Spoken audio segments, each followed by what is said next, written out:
মধ্যপ্রাচ্যে ইতিহাসের ভয়াবহতম বিপর্যয়ের মুখোমুখি মার্কিন শক্তি। ভিয়েতনামের পর ইরানের কাছে ব্যর্থ আমেরিকার সব নীল নকশা। গেল ৩ মাস ধরে চলমান যুদ্ধে এখন পর্যন্ত ইরানের হামলায় পেন্টাগনকে হারাতে হয়েছে অন্তত ২০টি সামরিক ঘাঁটি। বাস্তবতা বলছে ইরান এখন হয়ে উঠেছে আমেরিকার গলার কাটা। এমনকি যুদ্ধবাজ মার্কিন প্রেসিডেন্ট ডোনাল্ড ট্রাম্পও ইরানের অভ্যন্তরে হামলা করাকে বলছেন ভুল সিদ্ধান্ত।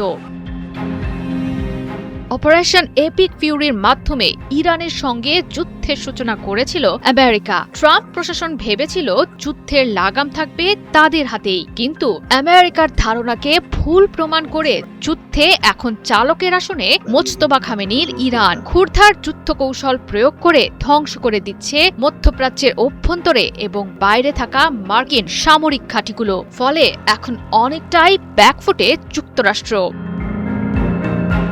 সম্প্রতি মার্কিন ক্ষয়ক্ষতি বিশ্লেষণ করে একটি প্রতিবেদন প্রকাশ করেছে আন্তর্জাতিক সংবাদ মাধ্যম বিবিসি। দাবি করা হয় পশ্চিম এশিয়ায় অন্তত ২০টি মার্কিন সামরিক ঘাঁটিতে হামলা চালিয়েছে ইরান। আঘাত এনেছে মধ্যপ্রাচ্যের অন্তত ৮টি দেশের গুরুত্বপূর্ণ মার্কিন স্থাপনায়। যদিও একে প্রতিরক্ষামূলক পাল্টা আক্রমণে তকমা দিচ্ছে ইরান, তবে অধিকাংশ সময়ই এসব হামলা ছিল মার্কিন আঘাতের চেয়ে অনেক গুণ বেশি শক্তিশালী।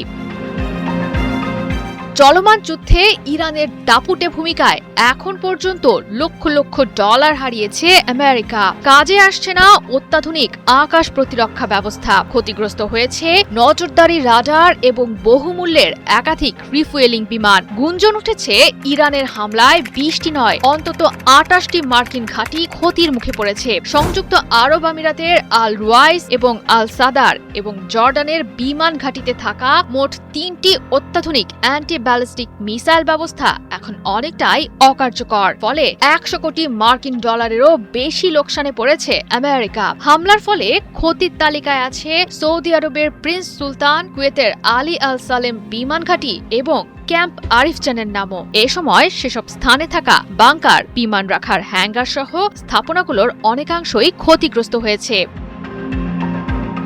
মূলত ট্রাম্প ভেবেছিলেন আয়াতুল্লাহ খামেনিকে ক্ষমতা থেকে সরাতে পারলে ইরানে মার্কিন এজেন্ডা বাস্তবায়ন করতে পারবেন, কিন্তু বাস্তবে শহীদ খামেনি পুত্র মোজতবা খামেনির চালে এখন অনেকটাই কোণঠাসা আমেরিকা।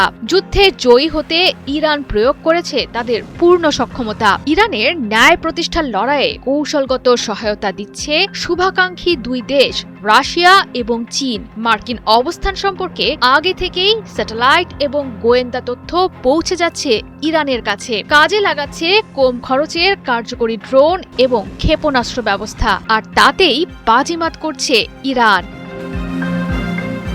জয় সরকার, ৭১।